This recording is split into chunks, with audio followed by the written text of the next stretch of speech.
Oh boy. So we're live.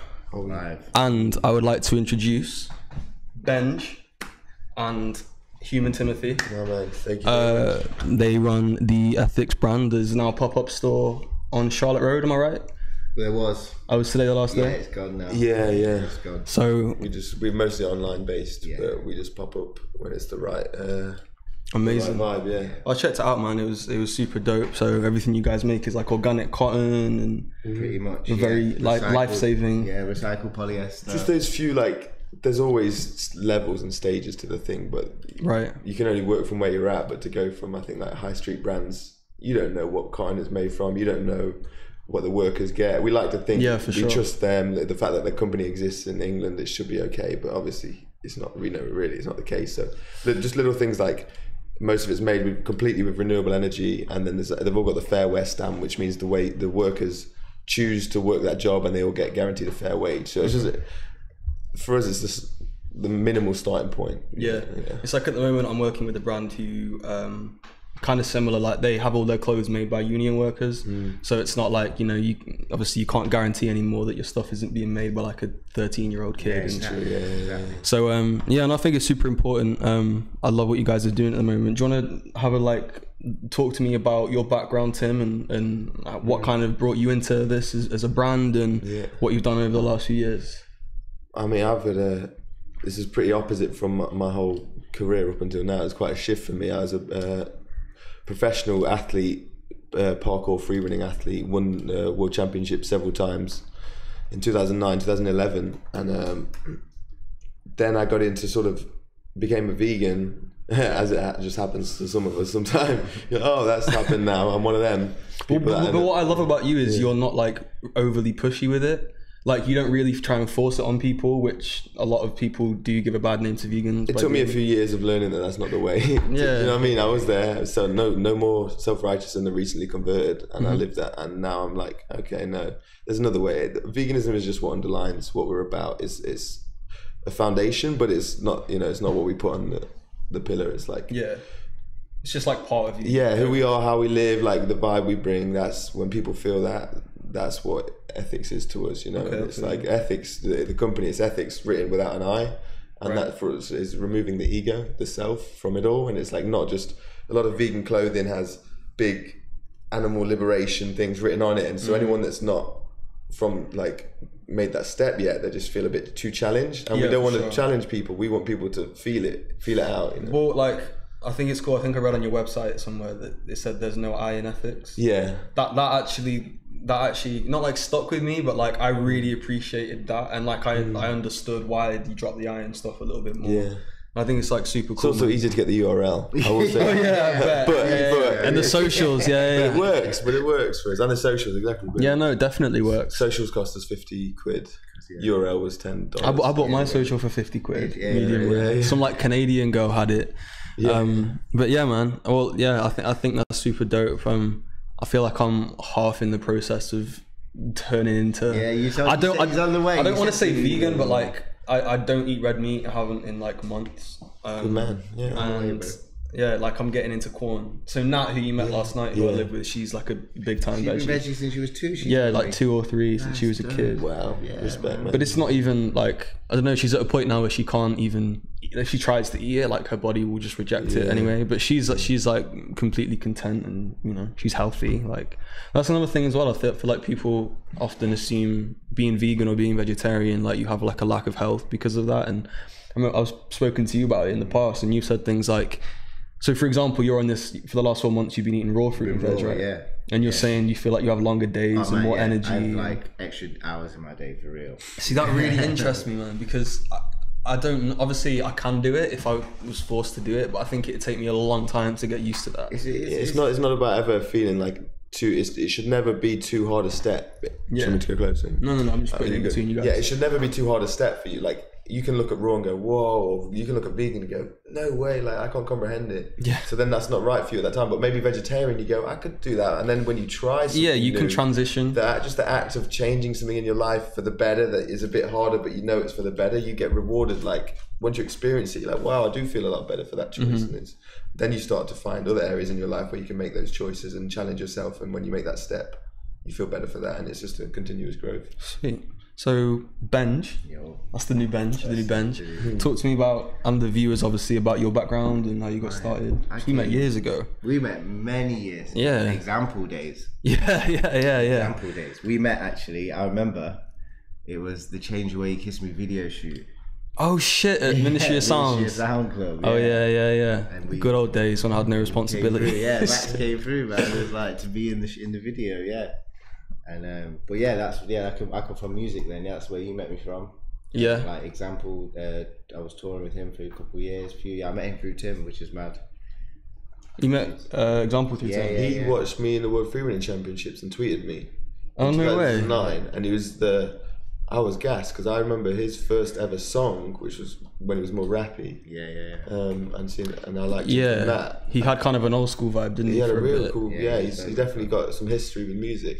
And then I was like, that was the only real like celebrity I think that watched it, that tweeted me, and I was like sick. And then he said come to a show, went to a show, loved it, and then brought Ben to a show, and they connected, and he was like, we just started hanging out, yeah. Because at the time he had what was his name, DJ Wire? DJ Wire, yeah. And then you kind of replaced Wire. Yeah, well, I was just like, do you know what it was? It was actually crazy. This is how. So it was Twitter.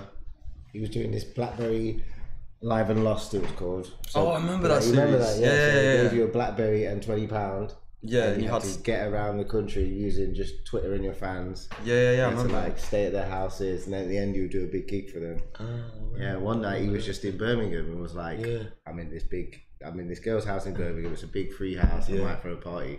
And I just hit him up. I was like, if you throw a party, I'll come and DJ. And he just called me. He was like, what decks do you need? I'll get him. And he tweeted, got decks chopped up. I didn't know that's how you guys met. Organic, we went to DJ in the kitchen until like 5 a.m. I was working in school actually, teaching PE, and I had double PE at 8 o'clock the next day. Holy shit! I DJ'd until 5.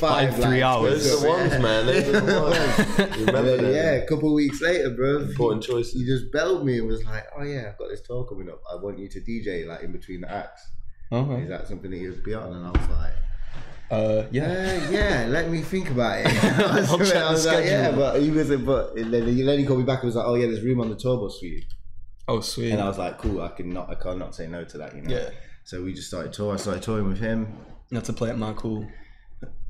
I had to play it mad cool. I was put in a lot of situations where I just had to play it mad cool from quick. I joined the tour bus for a bit. Yeah, you came. I got to experience it. It was rowdy, man. It was rowdy. Tour bus is the next experience. That's the only time I felt that. I was like, okay, this is what it's about. Apparently, like, I'm listening to people and they were just saying that, like, when you do tour, like, the risk of getting sick is just, like, insane. Because the amount of people you're interacting with and the amount of, like, places that you're traveling, like, on a day-to-day basis, you just interact with so much bacteria. That's probably when you first start to learn balance, right? You was getting on the green juice. Yeah, I was on the green juice. Yeah, shout out to Suze, man. She would save us. She would, like, every day she would make us a big green smoothie and be like, as long as you've got this in you, at the start of the day, like, you can abuse your body or whatever you want to do for the. And it was like, and that's I guess that was the start. In fact, Suze, my mum spoke to Suze. Suze is like the tour. She was a tour assistant, and she's just a G. She's like the mum, basically. My flatmate as well.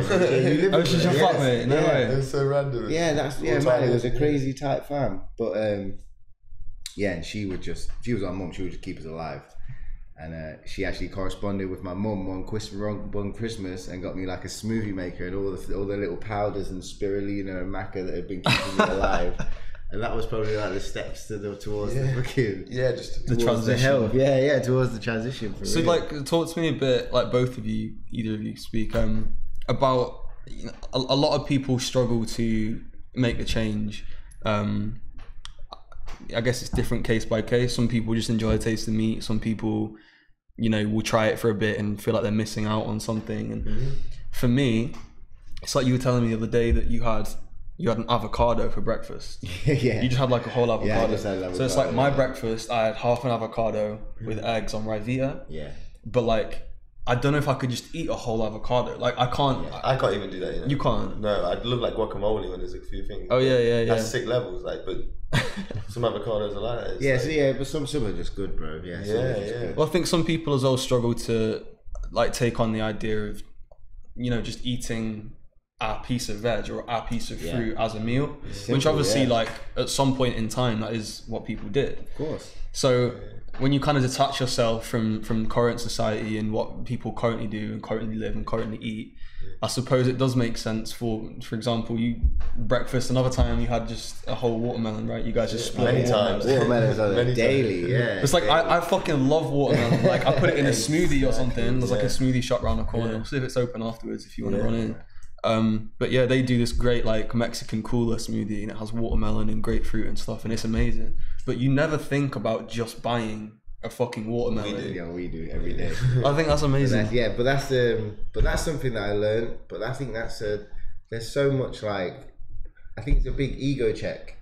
Do you know what I mean? When you eat, because you think, oh, I'm a king, I should eat like a king and have all this feast, and do you know what I mean? But you don't need all that. Yeah, you realise it's a bit greedy. When you're honest with yourself, you're right. Yeah, we have everything we want. At any moment you can go shopping, buy all these different ingredients, and it's like when you simplify your life a little bit, you start to feel a bit more space in your life. And I think that was one thing where you're like, oh, I'm not controlled by the menu anymore. Like I dictate. Okay, and then you start to find food for yourself that you like, and like you have a smaller amount of options. Yeah, it's barely small. You're just taking meat and cheese out, but all the vegetable kingdom, the plant kingdom, are actually pretty amazing things on their own when you start to show them appreciation, you know, and you're just using them, you're like, oh wow, these are all so special, and you know, there's no death involved, like there's no blood, no one's had to kill it behind the scenes. Is that a big thing for you as well as the health thing?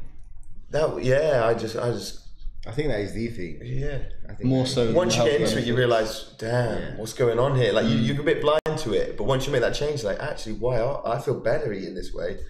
And you're killing things. You don't need to do it, guys. And that's the frustration that vegans come with. Is like, I mean, a lot of the time, and a lot of people, and myself included, will often say things like, say I stopped eating meat. In my head, it's like, well, those animals are still going to be killed. I'm not going to make a change. So do you feel like it's more about your kind of personal life? It's empowering yourself and go, I do make a change. Not the vote you make once every 4 years. Okay. For like some right wing or left wing guy, regardless of who's trying to run.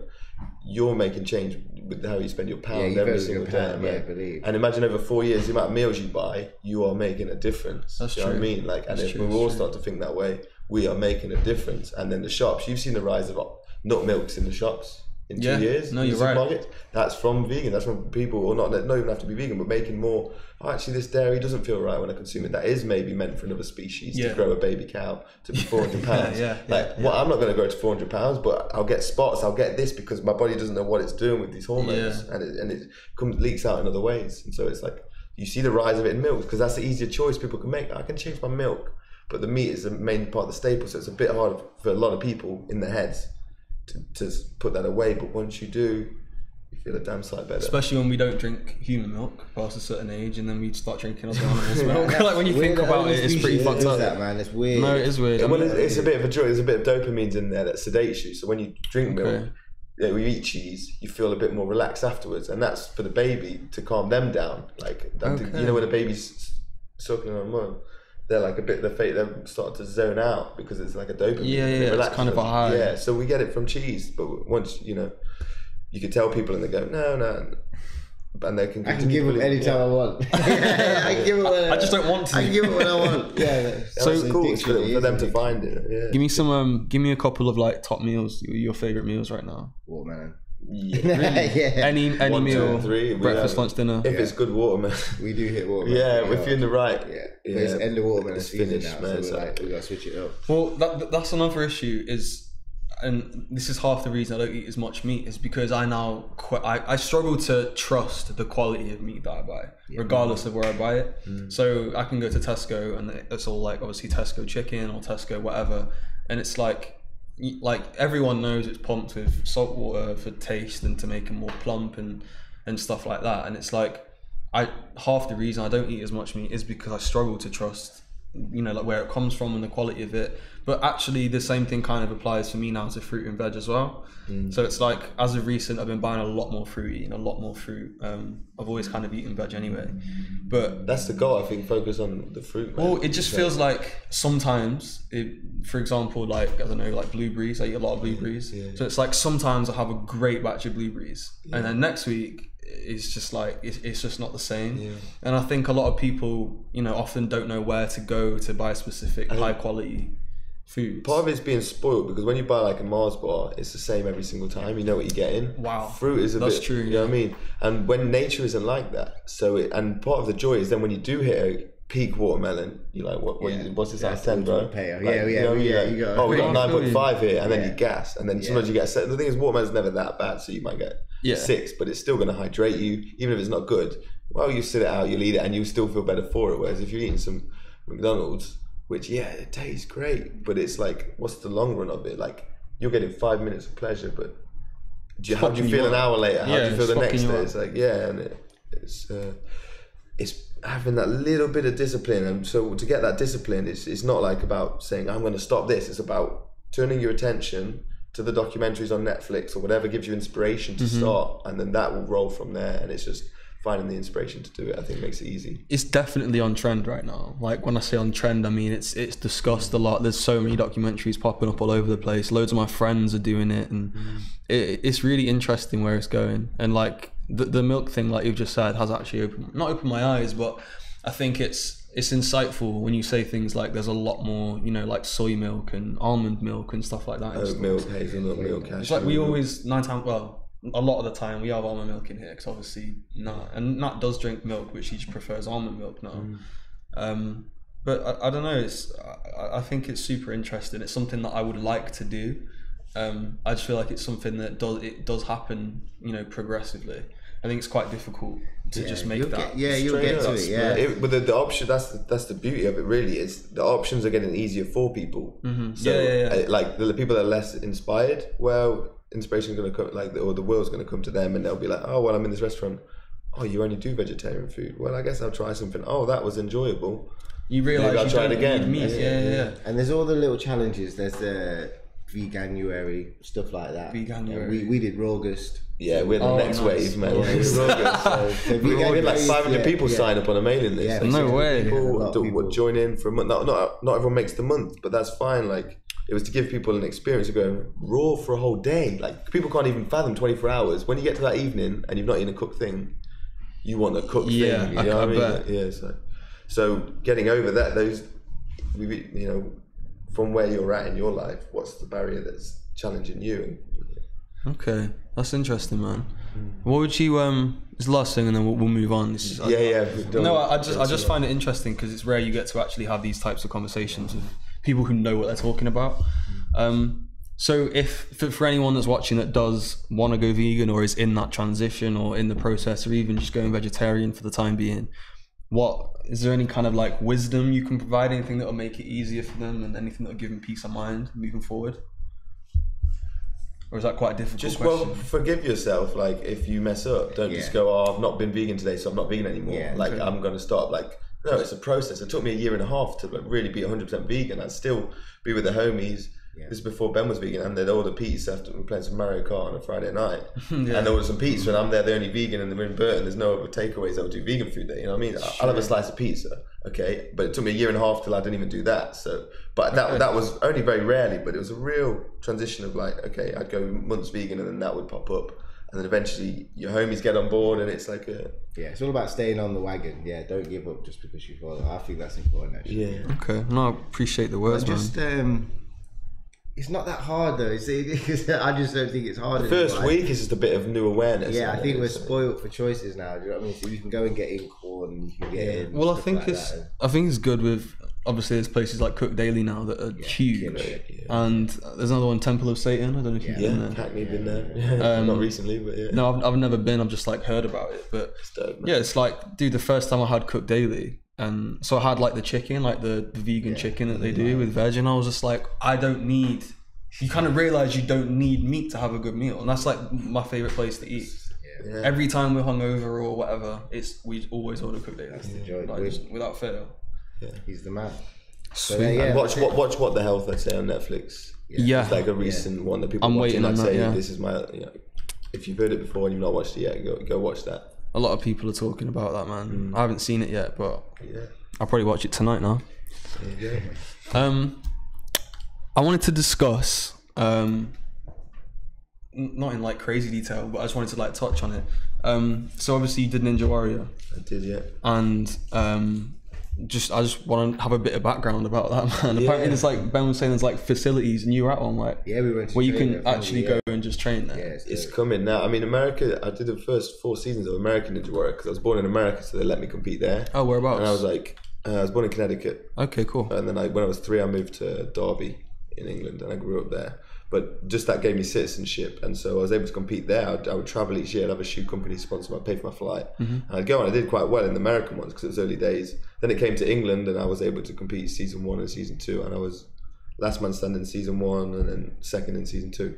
And there wasn't any facilities then, and now it's on season 4 UK, and there's like a couple of facilities. We went and checked one out the other day. In America, there's full-on gyms, massive warehouses dedicated to it that make good money from the people that it's like they get like 7 million viewers an episode. Every person's kid between 6 and 14 wants to do Ninja Warrior, you know. And they're like, it's like modern gladiators. We used to look up to like Wolf or whoever, you know. And then now kids are watching Ninja Warrior and going, I want to be like them. And it's good because then they're actually getting physical. They're not just stiffening their body and like. I think that's really cool. That obviously it can apply to a younger audience. It applies to all ages, but like obviously there are kids that will watch it and like dream of like being able to do that type of shit. And I think it is cool. It's really important. Yeah. And when you put that parallel to obviously the whole diet thing we were just discussing, I think there's a new generation, man. Eat your vegetables, kids. Yeah. Could be a really healthy generation coming up at the moment. And do say stay out of school though. Stay out of school. Yeah. I mean, I'm with it. I don't know. I just think it. You'll learn a lot, but you'll also learn a lot. You learn a lot of lies that needs to be. I think to like year 5, school is important to like year 4. Yeah. And then you should. I agree. I think after that. I'm gonna stick this in a topic because this is important. It's school topic. Nice one, Max.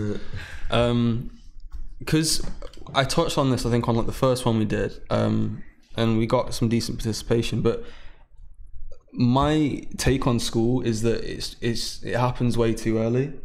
So obviously, primary school is important. You build like the building blocks and the foundations of being social and being creative and interaction and stuff like that, and language and maths. But when I was in school, and I'm assuming it's the same for the majority of people, you're not aware of like, not necessarily how important education is, but I feel like I didn't try as hard as I would have done if I was in school now. Yeah. And I think the same thing kind of applies to college as well. And it's like, for example, now it's like I'd love to have gone and studied physics because the amount that I read and watch about like physics or like space or time or like whatever, some people would call it a hobby, but to me it's like the most important thing in the world, because at the end of the day we're a species and we're supposed to evolve and progress, but all anyone cares about is Kylie Jenner being pregnant. And it's like, I feel like if I had the understanding of life that I do now when I was a teenager, I would have really excelled in physics and tried in physics, and who knows, would have gone. You still get into it. You'll be inspired. Like, and the physics they teach in school is not probably not right. It's not all facts. Theory, you take it away as facts, and when you actually look at it with like attention, you're like, oh no, there's other people that say this is theory. Well, of course, it's admittedly theory, and other people are like, because there's another theory, there's this, and it's like, okay, and then you get inspired because you're like, now I'm actually learning because I've been given one thing that I was taught, and I've been given another thing that's new to me and seems strange. How does each one actually feel with me? Because as a human, we have a lot of knowledge in us that we need to tap into, and you have to see the right truths to really tap into that and connect with it. And when you see things and you do a lot of undoing and removing of the skin from growing up traumatized in a crazy immature world with Kylie Jenner pregnancy everywhere, you know, there's a madness out there. So when you start to empower yourself and go, what do I discern? Not what this scientist has said, what this is, how do I feel about all these? And then you get in the second school for the second time, and it's your own school. You choose the subjects. You know, YouTube's so blessed, man. YouTube. I've learned more than YouTube than I did from school. Yeah, so much more important stuff about life. And I think, but even in school, it's all too, like you said, you're too young. Like options. I don't know what I wanted. Exactly. When I was 16, like I could choosing for life. Yeah, I don't know for life. I was 16. For life. All I cared about was basketball. So I just went into basketball. I just went into sport. And then it changed. Then before you know it, I'm a DJ. Do you know what I mean? Now we're making clothes. Do you know what I mean? It's like, I just feel like when you don't know what you want to do. I feel like it's that mid-20s age. I've got this book. It's I can't remember the name of it. Essentially, it teaches you how to be creative, and like not how to be creative, but how to use your mind correctly for creative things. And there's just a page on it, and it's like a pie chart, and it's like split into age groups. And obviously there's like 0 to 6 or whatever is like building blocks or whatever. But it gets to a point, I think it's like 21 to 28 or 29. And it's like a desire to change the world.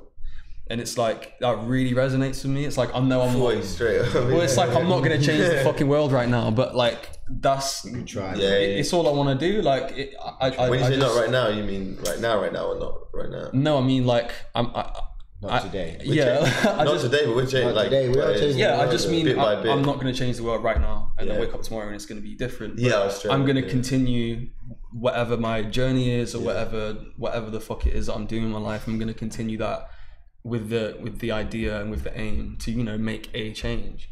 And I think there's nothing that fuels you like that. It's right. Yeah. Yeah. And I know I've had like a lot of epiphanies the last few weeks and couple months. And I don't know, there was a few years ago I just wanted to be like billionaire, trillionaire, blah, blah. And now it's like, yeah, cool, like I still want money and I still want to earn good money, but like what I want to do with that money has changed. So obviously I've kind of had this little period where I'm taking some time off Instagram and some time off socials a bit. And I just realized that like all this is people trying to look better than other people and dressing up their life as to something it isn't quite.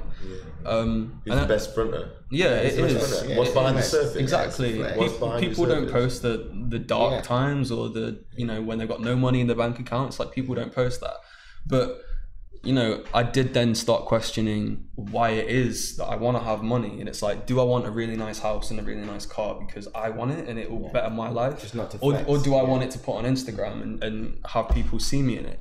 And it's the latter. Well, the original fuel is ego. Like exactly, that's what it's it's ego. taught, and we grow up with like is flashy and whatever. That's the original fuel. And eventually you realize that fuel doesn't get you where you actually want to go, which is to happiness. Right? Exactly. And it's like, oh, the real fuel is through altruism. Is through actually helping others and helping change the world. And you don't even have to feel like going in and just being like, yeah, I need to help these people. It's like you help the others through helping yourself, and then you become more creative. It feels good. And you can move with that. Yeah. I just feel like, you know, there's family stuff going on where I wish I could be more financially helpful, and there's like obviously there's so much. The world is just fucking crumbling at the moment, and it's like, you know, I'm seeing people do things that are just amazing. It's like, what did Tupac say? The flower emerging from the concrete. Yeah, exactly. That's what's happening, bro. That is what's happening. It's exactly what's happening. I think, you know, the generation we're in and just what we have available to us is actually becoming helpful, and people are seeing it. And also,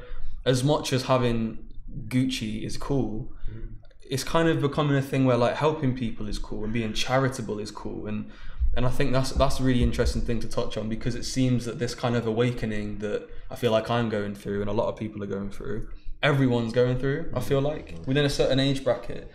I just think it's super interesting, man. And it's not doing it because it's cool. That no one there is doing it because it's cool. You actually doing feels it good because it's warm. Yeah, you know it's what I mean? warm. Don't do it just like to post that. on your Sinsel, on your socials. That's another thing that maybe that's just me being The realest stuff you do. Don't do it. Don't do it. Like, oh, I'm down here helping out. Like, Yeah. Oh, look at me, selfie with the homeless. Like, yeah. Fuck, like, do you know what I mean? I don't care that you're doing it. I care that you're doing it, but I don't necessarily need to see it. I think there's some credibility in it, in the sense that like if you're a public figure, and you know you make people aware that you're doing it, not on like an ego thing, but like I feel like a lot of people would look up to that. There's always a way to do it. Yeah, there's a way to do it for sure, and I feel like that, you know, that alone could inspire a lot of people to do similar things.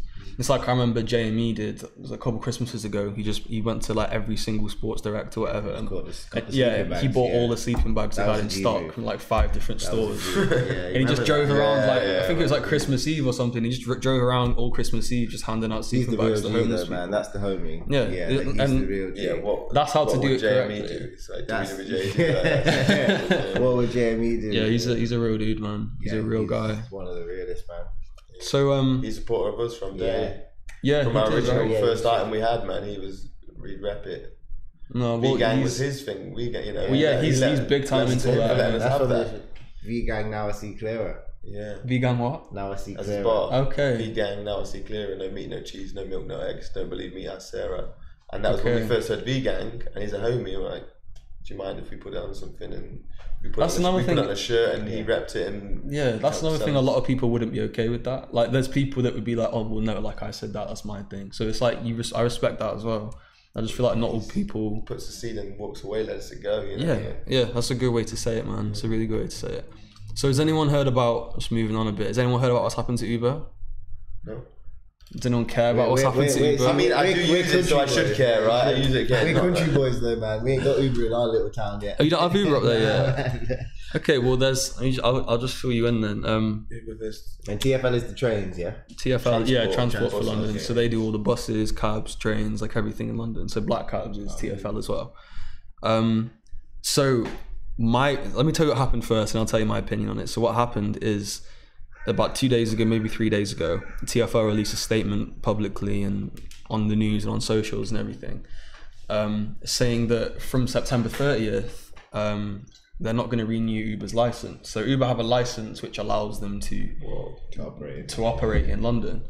And as of in like what's probably 6-7 days time, apparently Uber's not going to exist anymore. 6-7 days. Yeah, the 30th of September they've got, and then they're not going to renew the license. What that really means is some Masons in the TFL. That work. What it means how much of Uber got to pay exactly to renew their license. That's what it means. So my take on it is that so I'm assuming Uber pay a fee for that license. Yeah, that's going to be a big and they want more money. So this is like scare tactics to get them to pay more for like better negotiation. Yeah, well, I mean, it's that. Or like I said, Masons are potentially running the transport. They're like, this company's just come in like you say. Well, in London, especially. Not saying it's a flower from the concrete necessarily, but it's like appeared from this technological age. Boom, come in, shock them. They're like, hang on a second. They're trying to fight it before, didn't they? Really? Yeah. This is like times. finally it's been pushed through to a point where they're like, right, it's going to run out now. Yeah, here's putting a ridiculous amount of money you got to pay us. Oh, you can't make the payment. Well then,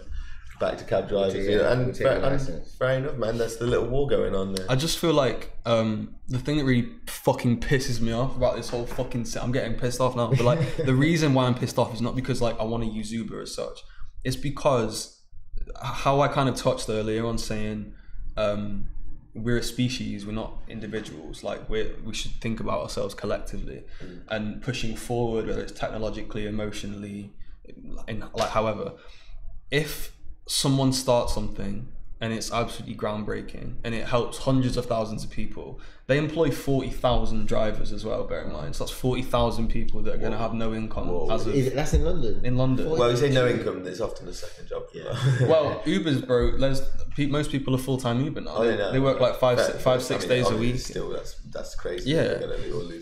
And a lot of them also moved from like private hire minicab services and stuff like that, because it's just simpler. It's essentially more profitable if you do the right hours. And yeah, the reason that it pisses me off is because obviously this company's kind of come out of nowhere. They've given 40,000 people jobs in London. London alone, there's I think it's like 200,000 or 300,000 people that use Uber like every week. It's cheap and affordable. It's safe. It's very accessible. A lot of Priuses as well. A lot of Priuses. That's a huge deal. Yeah, I think it's like 55% of Ubers in London are Priuses, which is super important. So when that all goes away, the issue that I have is that it really frustrates me that TFL just see it as like, okay, well, we're losing money from black cabs now, and we're losing money from the tube now and buses now and stuff like that. And it's like there's people in a place that literally want to cap the level of productivity that anyone can provide. Like, and it's changed, man. It's changed. Like if instead and Uber, they've bent over backwards to try and accommodate TFL. It's like when you order it on the app, you can actually select black cab. So you can order a black cab through Uber, and it's up to black cab drivers whether or not they want to like register and be within Uber as a black cab driver. So they're giving them that option. Yeah. Obviously, it's like 5% because there's like this war going on. Yeah. But like my whole thing is just black cabs. If I wanted to get a black cab now, I've got to go on that street up there. I'm probably gonna wait around there for a while. It's not like the busiest street in the world. When I do get it, I'll have to flag him down. Hopefully he'll see me. Maybe he won't. You won't be able to. So you can't. Is it not Halo though? Can you not use Halo? Well, there's Halo as well, but it's kind of just like black cab drivers versus the world at the moment, and they have this chip on their shoulder of like they've been doing it for 50 years, runs in the family, and as impressive as having a complete knowledge and memory of the London A to Z is, like knowing every single road in London, that's super impressive, bro. But in 2017, it's not essential. No. And as harsh as that is to hear and swallow, like that's just the truth. Yeah. So I mean, it won't be the end. We'll just see. It'll be one domino in the thing, and we'll see what that will lead to. You know, well, they'll fight back, or there'll be some new thing. Maybe 100% electric company pops up like Addison Lee, but with just Tesla or something in there. You know. So Addison Lee is good. Addison Lee will probably be making some bank. They might be behind the scenes. So it might be the little, that's true. You never know that. Mason ties with the little fucking. Hold on a minute. Addison Lee might put a higher bid in, and TfL said that to Uber and see if Uber up there. I don't know, man. It's. I guess we'll see what happens. The reason I'm annoyed is just more that people want to cap productivity. People want to cap what happened, and the mayor Sadiq Khan, he said countless times that he wants London to be this tech city, and he's really pushing the whole tech thing. And it's like, I don't know how you can be a tech city if you're eliminating. Uber is the most tech. It's just absolutely insane. That's sick. I get the flipping notification on my watch. I feel like James Bond. It's like you see your car. Like James Bond. Yeah, exactly. You say cap productivity though, and boundaries sometimes help. Like imagine before you could Google Maps where you were going, and you were driving on the motorway, and you just use a map or whatever, and then you master. You know how to use that. Yeah. People still got by. Things still got created. Like things happen. So it may feel like a hindrance, but then you might find yourself biking places or getting on a scooter, or there might be other ways that you'll find from this. That's a blessing, and you actually you've simplified something. Not as simplified because Uber's simplified. No, but I hear what you're saying. Obviously, there's Santander bikes and stuff, isn't there, all over the city? So you might find another option that's more. Yeah, no, it's an interesting thought. I don't know. I just feel in black cabs, like not only are they extortionate and they are fucking extortionate, bro. If you get in a black cab on like a Friday night, if you want to go home from a club on a Friday or Saturday night, and it's on like tier 3, which is like the highest pricing system, you get in and it starts at like £5.50. Man, I paid £55 to a cab for a cab that's a Shredder once after a DJ set, and this is like a London. Oh, that's a bit of a wounder at the end of the night. Yeah, that is, isn't it? Pretty fresh into that's London. Like more than what you spent on the night. Yeah, man, it was crazy. I was like, obviously, I was just like, I didn't really know. Obviously, I was like, fucked up. I knew a little bit. Yeah, I was a little bit fucked up. I was like staying at my manager's place. And I just didn't. I don't really know London. I was playing in East. I think I don't know where I was playing, but I was in Streatham South. So I just get in there. I just told the guy where to go, and he just drove. And I was like, I get there, and I'm like, I look at this big old number. I'm like, 55. What does that mean? He's like, yeah, just call it 50, mate. I was like, see, like Uber, that would be. Where were you? In like Central 27. Yeah, like 25 to 30 man. quid. Uber is so blessed, man. So blessed. Were blessed. Yeah, they'll be cool, man. They're just getting. We'll just witness, see what changes. They put like a petition out, I think like that afternoon, and they did 100,000 signatures for something. They would have got it that day. It's got 500k now. Jeez, there you go. So it's like it's pretty mad. Oh, he was worried. We'll probably be fine. But yeah, it's not so much Uber that like I'm pissed off about. It's more just like I want, all I want us to do is advance as a species. That's literally all I think that's about. That's not always advancement, man. People could learn to run. Completely that's true. That's the real completely true. Bear with me.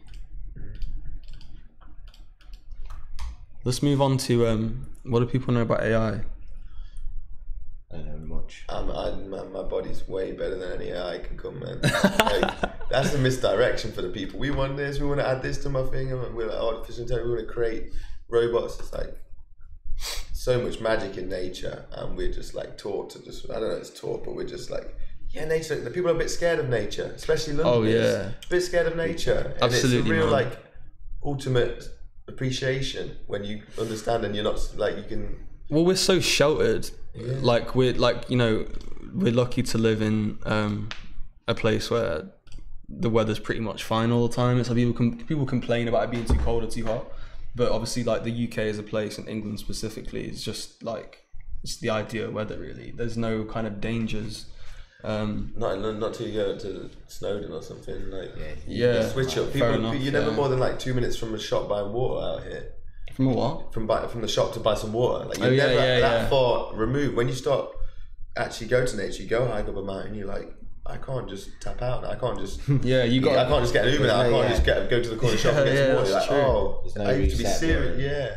And you learn some things from that. Like, you appreciate things. Like having that balance of city life, and you're from nature. You're like a human being from nature, and you're struggling in nature. Like square and rigid, and nature's not like that. And so we feel like we're in a prison half the time, but when it's like a Stockholm syndrome. Like, well, no, it's good, it's comfortable, it's like it looked after us, but you don't realize the feeling you can get when you return to that and start to get involved with it. No, I feel what you're saying. I think it's definitely something to think about, and I'm guilty of that in a sense where, you know, like I do live in this tech world, and you do take it for granted, but it's not a bad thing. It's just getting the balance. No, well, it's just like some people would argue that it's not.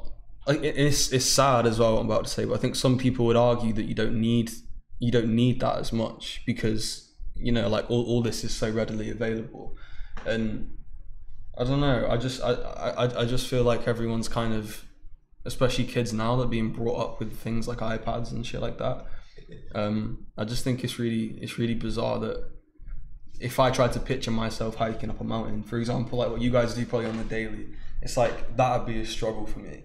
And it's like I've started running and stuff like recently, but it's still a struggle for me.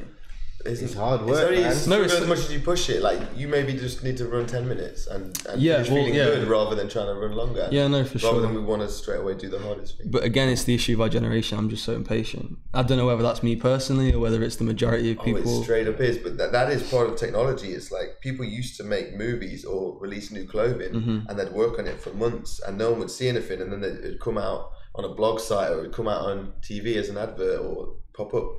Now, because it is all straight away, you can't relax because you feel like, right, that's done, but I need to get on to the next thing, make the next video, make the next product, because Instagram's a daily thing. Yeah. And we're trying to be and so we're like, that creates impatience because you don't have the time to be patient for yourself to like trust that if you go away and come back, what you're going to come back with is more fire than if you just keep banging things out back to back. No, I feel what you're saying. If I was to ask you guys a question, this is just moving on. There's a couple of things that I wanted to get into, but I want to see if you have anything before I go into them. Conspiracy wise, this is something we talk about a lot on here, and a lot of people will start joining in and stuff like that and offering their opinions, especially when it goes on YouTube. Probably gonna get good then now. Yeah. You came to the right two people. Well, I initially this is something where, like, you know, this is part of me now, is I don't want to say space exploration, but what space? The UFO phenomenon, or like however you want to call it. Would you call yourselves believers or religious? Religious. Well, first off, just the word conspiracy. Let's just address that. Okay, let's address the word conspiracy. Yeah. Because that makes people tie everything in as like, oh, but it's a conspiracy theory.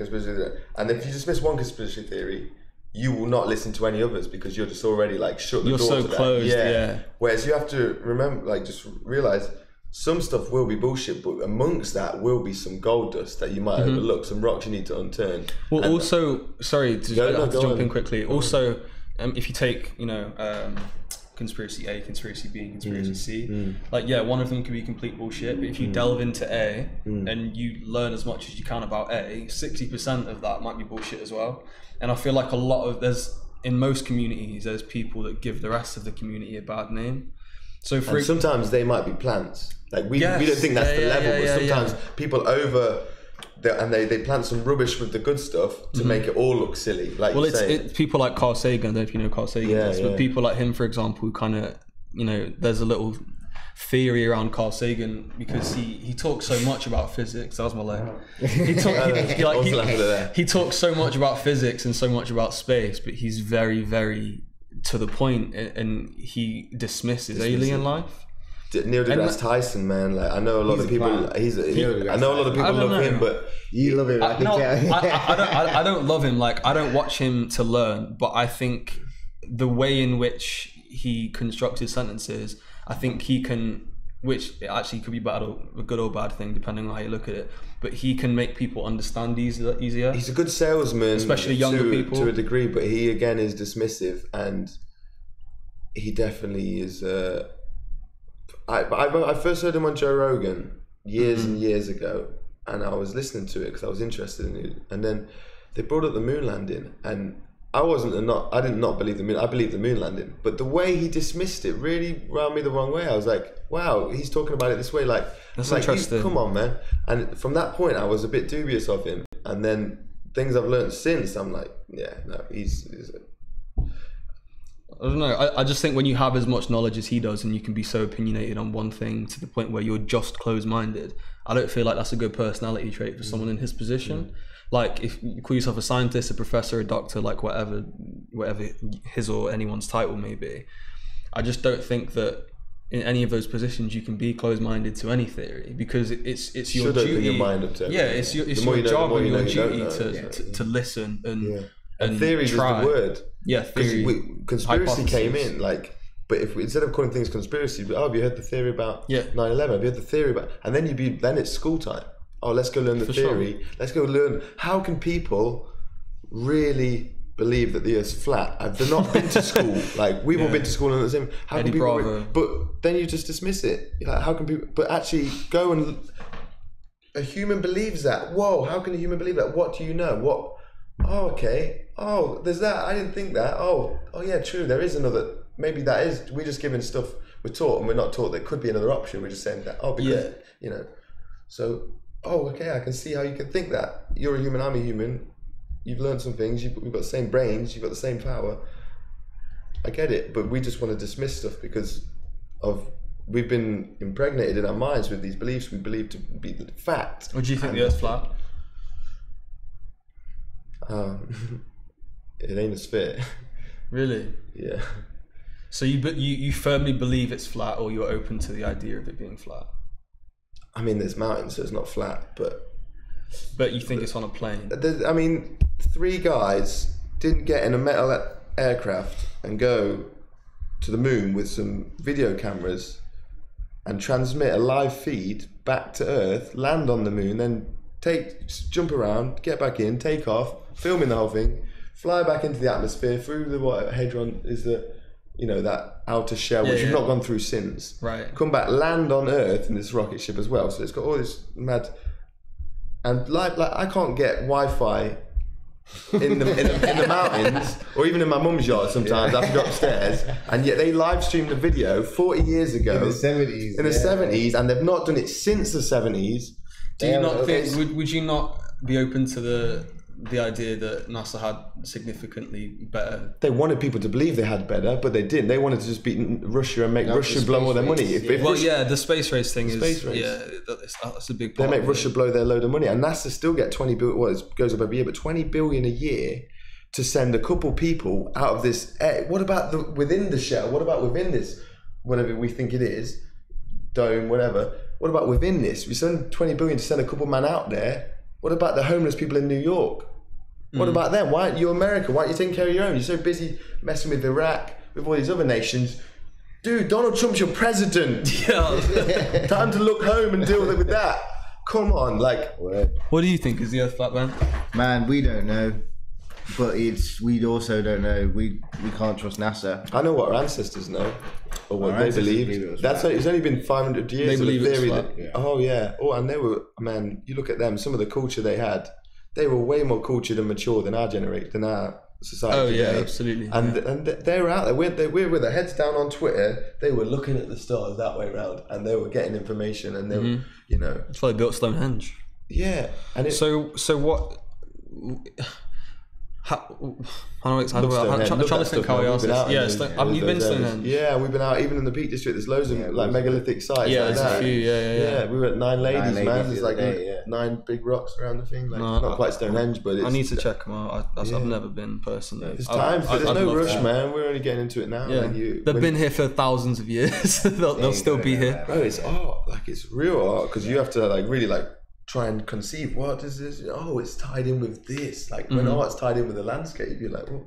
What do you think the benefit would be, or what do you think the gain would be from NASA 20 billion a year. No, feeding us information that the Earth is a sphere. Why would they cover the flat Earth thing? That's for you. Once you go inside yourself, you go, "Raw, why? What is this?" Okay, it's if it's flat and there's when we look up at night, we're all looking up in the same direction at the same stars. You climb a mountain, you're climbing up the same height on a round ball on a random piece of rock floating through space. This theory that's created based off of the Big Bang, where they say everything appeared from nothing. That's what science is based off of. Yeah. Let us just have this one thing that everything appeared from nothing. This one miracle. How did this happen? We don't know how that happened. It's but like if that's what, then all this just stemmed from that and rolled on.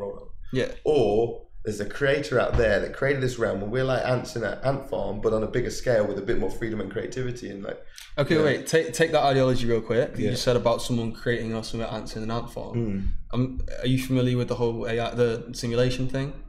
Go on. So there's a lot of people that have reason, don't necessarily firmly believe. I'm sure some people do. People have reason to believe, and sort of myself included to an extent, that we're living in a simulation to the point where someone has created this for us to see what happens. Maybe it's a game, maybe it's fun, maybe we're supposed to develop things and see how things push forward. And when you hear that for the first time, I'm sure there's people listening now are hearing that for the first time, that will just be like, oh, like, shut up, that's insane, that's ridiculous. But people like Elon Musk are actually getting really weirded out about it recently, because he firmly believes that we are living in a simulation. Yeah, I've heard that. And he says statistically the maths suggest it's the most likely. Maybe he wants us to think that. Outcome. Maybe we know he's a smart guy and we want to believe what he believes. But at the same time, the simulation, like the Matrix? Yeah, we're living in a Matrix. Like, I think it's more the literal sense of simulation. So it's like, if you say, for example, if you take Super Mario Brothers, right, a game, like the old classic game, 2D. So if I'm Super Mario, you're Luigi, and you're a scientist in this Yoshi. Super Mario world, you're Yoshi the scientist, right? Okay.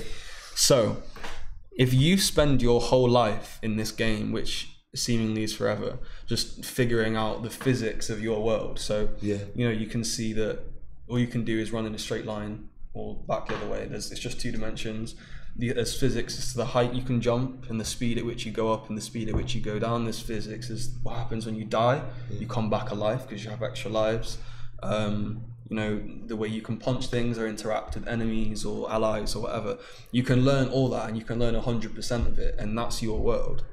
So if we're in this world and we're doing everything we can in our power of human evolution to understand our physics and our chemistry and how our Earth works and how our universe works, how are we ever going to know if we're inside something as well? And that's what I'm saying. And if they lied to us about run a ball floating through space, how are we ever going to know? But if we realise we're all in this dome together, and a creator put it all here, and we look at the stars, and actually star signs do matter. What star sign are you? Oh yeah, no wonder you're acting that way. We're born it's like a giant timepiece rotating above us, sun and the moon. Well, it's just stars spinning, and it punches up. When you're born into the world, you come into your birthday. That's a cookie cutter of a Taurus, Gemini. You come out through all these, and it's. But when you're on a floating ball in space, none of the zodiac stuff matters. None of astrology matters. We're about astronomy, not astrology. We're looking at it from here. Yeah, and Hubble telescope pointing at Mars and all these things. Well, it's interesting, man. It is really interesting, especially the whole simulation theory. It's and we all want to explore out there. Exploring here, really, no, I feel you. But it's I think I don't know. I'm just on this wave at the moment of. I don't know, of just further. Like I want to explore further, and maybe it's come a bit too caught up in a lot of stuff right now to look into myself. But further leads to that. Like keep going. Eventually, it's a toroidal flow. Like it comes round. Yeah. It's okay. No, that's interesting, man. But just another reason is the simulation. I'm not saying I firmly believe this either. No, I think it could absolutely be. But another whole kind of avenue to it is numbers, and everything in the world comes down to numbers. Like a watermelon tastes like a watermelon because of a finite amount of numbers of like protons or neutrons or X or Y or Z or whatever. It's like everything is a figment of numbers. Same with this cloth, same with the noise that I'm making with my mouth. And if everything is numbers and everything can be put down to maths, it's like is the world maths, It's or the real are we in a simulation? That's the Matrix, right? That's the Matrix. Yeah, exactly. Yeah. I just think it's just important to be open-minded about things, and I'm not here saying we're in a simulation. I think 10% of me believes that, but I like to think that I'm stable enough and content enough to accept new theories and new ideologies. I was having a conversation with Brad the other day about what open-mindedness actually is. And it's interesting because some people's definition of open-mindedness is being presented with evidence that comes with a theory. So if I say to you now, I have a theory that this tablecloth is blue, being open-minded could be our eyes are different and I see this as different to how you see it. But other people will be like, all right, well, I need a snapshot of how your eyes will see it as blue. And it's really interesting because to me, the term open-mindedness is... It's intelligence. It's accepting the idea of something as a potential truth without evidence. As I say, it's a mark of an intelligence. It's not my quote. I think it might be Plato. Mark of an intelligent man is the ability to entertain a thought without accepting it. Exactly. So it's looking at flat earth theory and going, okay, I'm not accepting it, but not having that dismissive pre-programmed mind going, I'll look at it from how you see it. See how it works. Well, absolutely. Like, I absolutely see how it works. Okay, so if it is flat, how does the sun work? How does the moon work? How does the stars? And when you go, oh, that's what they thought, because they had it mapped out. They weren't just idiots looking at it. They, like I say, they weren't looking at Twitter all day. They were out in the land lining things up, and there's a map that works equally well. That's true. On the flat thing and on the round thing, and we think. When you look at, there's so many. Yeah, I won't get into that conversation. I hear what you're saying. Like, I don't personally. And I'm not telling you to believe any way. People can go with of course. but it's approaching these things and realizing if I'm so dismissive from the go.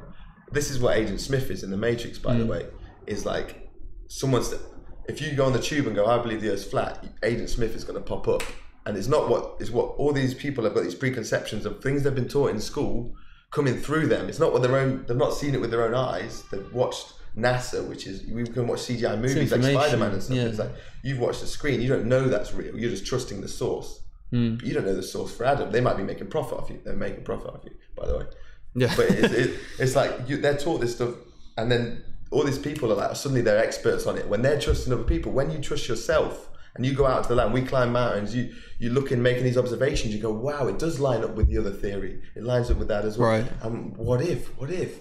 Oh, actually, I feel more connected to it all now. I see we're all a community now. I see a creator. I see, cool, there's a master artist man out there that's put this, Rockstar creates GTA and we're like, what, Rockstar, you smashed it. GTA is such a sick game. Well, there's a creator that's made a sicker game, and you come into it with no awareness. Yeah. And, it's like you've got to work it out for yourself through linking the dots, looking at coincidences and realizing they're not coincidences. Realizing there's a presence there, looking at numbers, you see 33 pop up, you see 1111. People are all seeing this stuff now. Well, yeah, it's the whole numbers thing again. Yeah. Real quick, we've got someone in here called Drew, and he's from Hawaii. My man, Drew Moore, yes, Drew. He said shout out to our mates at Ethics. Yeah. Also, we have someone here, I'm asking if he's still here. He said he was born with no voice. He's 28 and he doesn't have vocal cords. I've never heard of that. I've heard of people lose their voice and that's when they have the box put in, right? Yeah.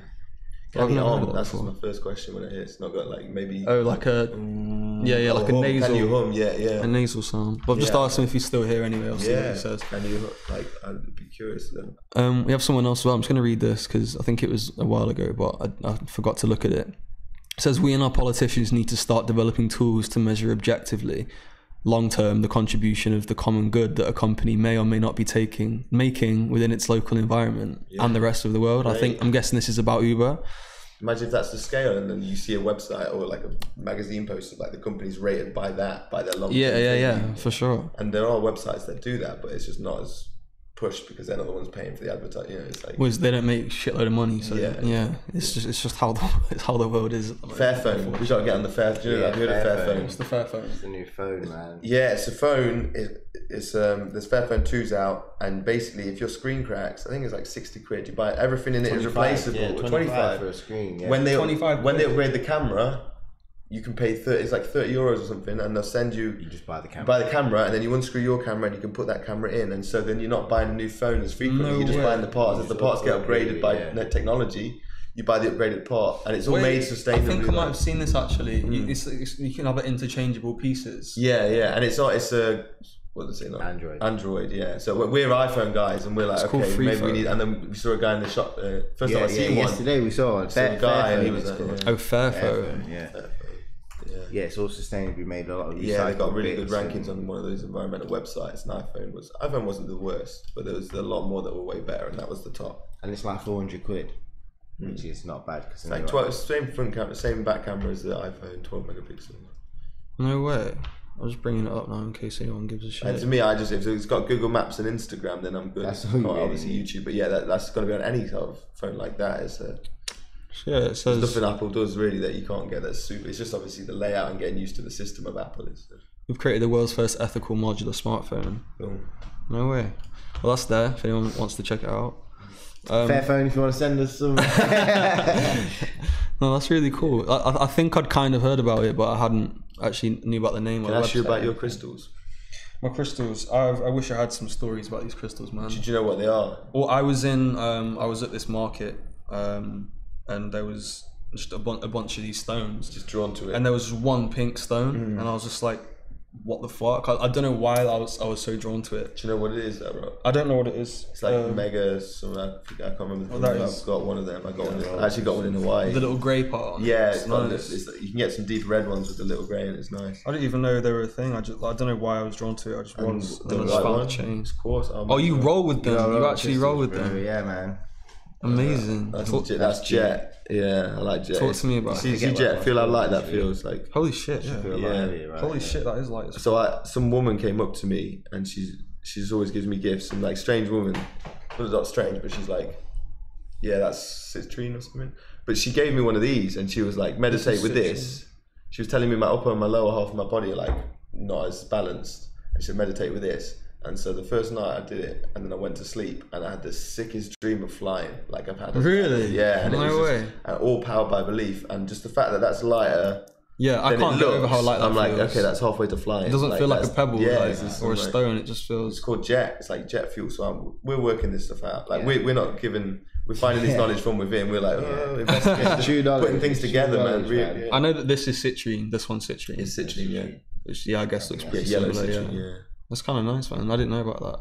Hippie shit, mate. I've been having a lot of dreams. To this hippie shit, but dude, I've been having a lot of apocalyptic dreams lately. Oh, yeah, like seemingly 3 or 4 times a week. September 23rd was that was supposed to be last night, man. It was another one. But it's always just a build and a build out. It's not like a bit. Yeah. It's like a worldly thing. I think everyone's, especially in this community that we're all in, I think of this age and being creative, there's been a lot of tough times this year. I think we've all been like a lot of changes, a lot of realizations, and a lot of shifts in our lives. Mm-hmm. And we go through it collectively, and it's leading up to this. And then I think it's like to the 23rd, and it's like a 10, like it's like up like that, and then it goes down. Yeah, well, there's a lot of like religious belief, or not so much religious, but more like spiritual belief that when these, they come up every few years. Certainly, like there's an end of the world date again. It'll always come from like 1 or 2 people that start preaching it, and they gain some traction. And it had like 5 million views on some of the videos on that 23rd the recent one, the one heck? from the 23rd, it had millions. But I think it's interesting that that was stars aligning. That's what it is. Yeah, and people and like obviously when it makes a headline, people just read the headline, and it's like, oh, people think the world's going to end on the 23rd, and it's not always what they mean. What more often than not, from what I've read, it's like what they actually mean is that it's the end of a time. Definitely. And it's a new I don't want to quote it because I'll probably get it wrong, but it's not so much about like the world's going to collapse and everyone's going to die. It's more about like there's an energy change. But I don't know. I think it's interesting. It is definitely. I'd like to look more into, for example, the 23rd one, and obviously there was December the 12th, wasn't there? 2012, which is meant to be like, or 21st, was it the 12th? 21st of December 2012. Yeah, but again, like I say, it's a tempo, and we're looking at the world for changing the world, or for the world to end, or the apocalypse. Like you say, we think apocalypse is like buildings collapsing, but it's stuff in your life, businesses collapse, or business change, relationships collapsing. Like that's the apocalypse for you. That date was for you because the stars align and it affects you personally. And if it changes you as a person, and it's these personships that feel like apocalypse. Well, I mean, like this month alone, I can vouch for myself, and I can say like I've changed a hell of a lot. Like my energy and my thought processes, and my ambitions and what I strive to do and my daily decisions. Like I've changed a lot. Why is that? I don't know. I started trusting yourself more. Well, I went through a bit of a, like a bit of a depressive phase, a bit of anxious phase. You have to go through that. And I'm still very much in that portion, but I feel like I'm coming out of it just with like understanding. It's like I was saying about the Instagram shit. It's just like I don't care anymore. I don't care about having a fucking Ferrari. I don't care about having a super nice house and like wherever. It's like what I do care about is my mum had to downsize from her house, and she says that was her dream house that she moved out of. I want to buy that house back. And like I want to buy my dad whatever he wants when he wants it, and I want to go home for Christmas and everyone has like amazing presents and we all go on holidays together and spend time together, and it's like same with my friends and stuff, or whoever I end up spending the rest of my life with, if that ever happens. And I just feel that in itself, because I've always been really ambitious and really like career driven anyway, like now my reasons for my career path have changed. It's a healthier aim. I feel like I'm striving a lot harder, and I feel like I'm being more productive than I used to be. And I feel like I'm coming out of it gradually. 23. Okay, cool. We on that wave, me and Ben went through they call it Saturn returns. Yeah. Did you heard about that? Yeah, Saturn. Yeah. When you were born, Saturn takes a full, like the Earth does a year to do a lap around the sun or whatever. You know? Saturn takes 27 years to do a lap. So where it was when you were born, between 27 and 29, it's making that pass again. Okay. So if you're into astrology, you have a crazy time. So our last 2 years, Ben quit DJing 2 years ago. Not quit, but I never call it quit. Stopped doing DJing, went back to like helping, thinking there was this other life he wanted. I stopped doing parkour 2 years ago and started focusing on other stuff. And then now he's getting back into DJing. I'm getting back into parkour. It's been a massive 2 year shift of breaking down everything that we grew up doing, believing, boom, and then letting go of that to come back again with new awareness, having a break from it. So then we can swing back, and now we're just going to start smashing it. Like 29, end of Saturn returns, like... Yeah, you were saying he was teaching you parkour and stuff. Yeah, man. He's natural yoga, he's getting into he's natural at yoga. Parkour, all body stuff, free stuff, no variant, just anything, body on a wall, body on the floor, like this, exploring this vehicle. This is the one thing you were given, man, the one thing, this instrument. We can be creative with other things, guitars, painting, laptops. This is the ultimate paintbrush, like. So what do you think when everyone's time comes? Oh, hang on, wait a sec. Let me just finish this up. So the person that said that shit about Uber, I think they said, what I meant is that it's not straightforward whether Airbnb or Uber are good or bad for a specific community. It requires deep social research. And then he just said, by the way, Fairphone and Tessa, which is the founder of Fairphone, are amazing. Putting ethics against the common goods matrix for companies could be a way to identify new areas for development. That's what we're about. That's true. It is true. Thank you for that, Nico. Yeah, I wanted to ask, what happens when we die? Come back, respawn. I don't know. Respawn. You got it. Super Mario. You go to where you believe you're going to go. I think there's a lot of different variables. So some people we get obviously caught in the Saturn Moon Matrix and we come back to Earth. Dude, don't get me started on Saturn. There's so much shit about Saturn I'd love to talk about. People think I'm a nut. Saturdays, bruv. Saturn's Day. That's where it's messy one. It's party vibe. People want that every day. There's a theory about Saturn, and I'll say theory. This is what I firmly believe. But the rings around Saturn never used to be there. I mean, if you Google Saturn right now and you look at the image that comes up that's given by NASA, it is so fake. It's like made. It is. Like, what is it's like a finely made Microsoft Paint. Throw up Saturn for the people. Throw up Saturn for the people. This is what they give us as the image of Saturn. Like the rings around it are a joke. It's like. What am I doing? And this is one thing people say when it comes to flat Earth. They're like, oh, but everything else there is round. Why wouldn't this be round? It's like you're born on here. You're born like. Imagine a snooker table, you got balls on it, right? The balls on the snooker table are round. It doesn't make the table to be round. You're on the frigging table. You're there looking up. Yes, they may be round. Doesn't mean that the realm you're in is like that. I'm Googling Saturn. Go on, just Saturn. Just Google images, mate. Go to images. Yeah, there you go. Look at that. Look at the first image there. Good one. Fuck. I mean, so you're telling me that's so it's like Eddie. That weird shadow at the back of the ring. You know who Eddie Bravo is, right? Yeah. So that's Yeah, he's a crusader, man. So he firmly believes in flat Earth, right? And all that stuff. He's been on Eric Dubé, Cron Gracie as well. But what he says is that he just says everything looks fake, and I never agreed with it until now. You go through all the planets, man. Uranus and it looks fucking insane. Well, I mean, so supposedly these rings, but at the same time, me and you as people are never going to have the ability to go and take a photo of a planet. So how do we know what it's supposed to look like? I mean, I get that, but what it is that's a bit sniffy to me. Like, I mean, a lot of the time they will use renders, but yeah, and they admit the one image, you know, the blue marble image. If you Google blue marble, that's like the main image of Earth that we're given. Like, you recognize it. Yeah, the like main image. One. The guy that made that. He said he got an iPhone. See, there's like a crop in the clouds, and he's just pasted the clouds. He said it was made over 4 months of images from satellites in low Earth orbit and then pieced together. So that's not a photo from outside of anywhere. They admittedly said that's made it. Composite. There's no real image of Earth taken from space. There's not a single photo. I see what you're saying. And so all in our head is this image of Earth from space. So when we say, oh, flat Earth, we're like, no, because I've seen the Earth dummy. NASA gave me an image. Yeah, they gave you an image of Saturn. They gave you that image, which they admit is photoshopped. Have you seen this? It's like once these pieces all come together, you start to... So... I think it was in the 70s, maybe not 70s, the 80s or something like that. It was years ago, like fucking years ago. They sent up this thing which is called the Cassini Space Probe. Its only mission is to take photos and report them back. I think it's been up there for like 22 years or something like that. Oh Jesus Christ, there's music and everything. Yeah, basically in its last... So it shot into what planet? Saturn. And it was like sending images. Yeah, so its last mission is going to go... Well, it's doing it now. I think it's done one run already. It's going to do a few more, and then it's just going to plummet into Saturn and just destroy itself. That's what they're telling us. Well, yeah. But what it's doing is it's flying in between the planet and the rings. So it will get the closest possible footage of Saturn. And supposedly it's just chemical storms constantly.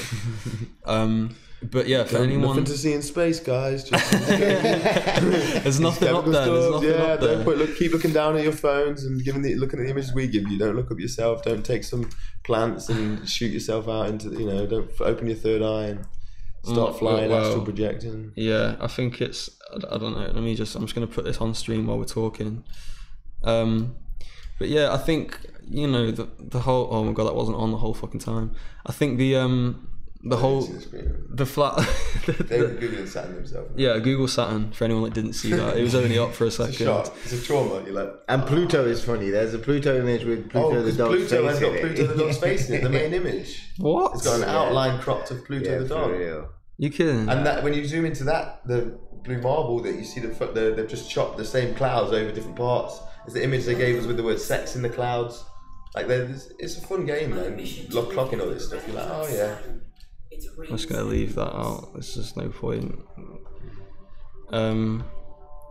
Why is it even still playing? After 20 years in space, NASA's Cassini spacecraft is running out of fuel. I mean, we'll take it. And so...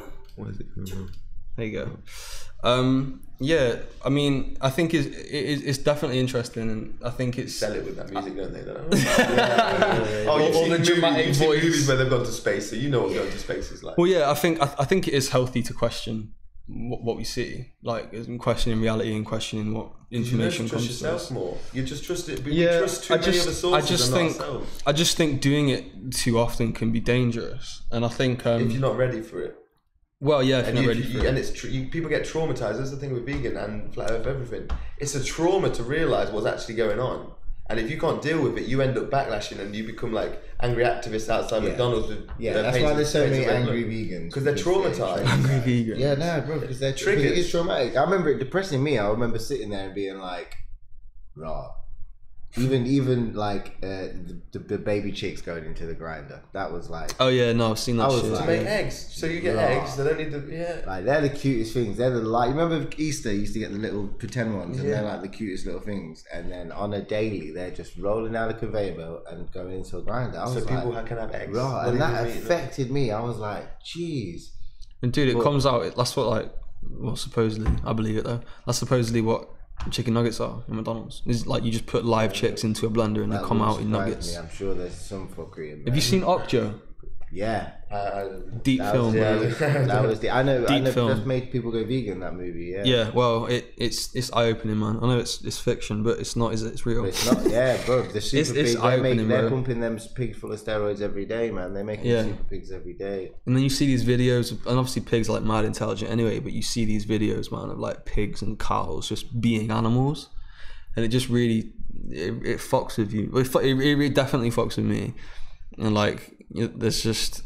I saw a video the other day of a cow,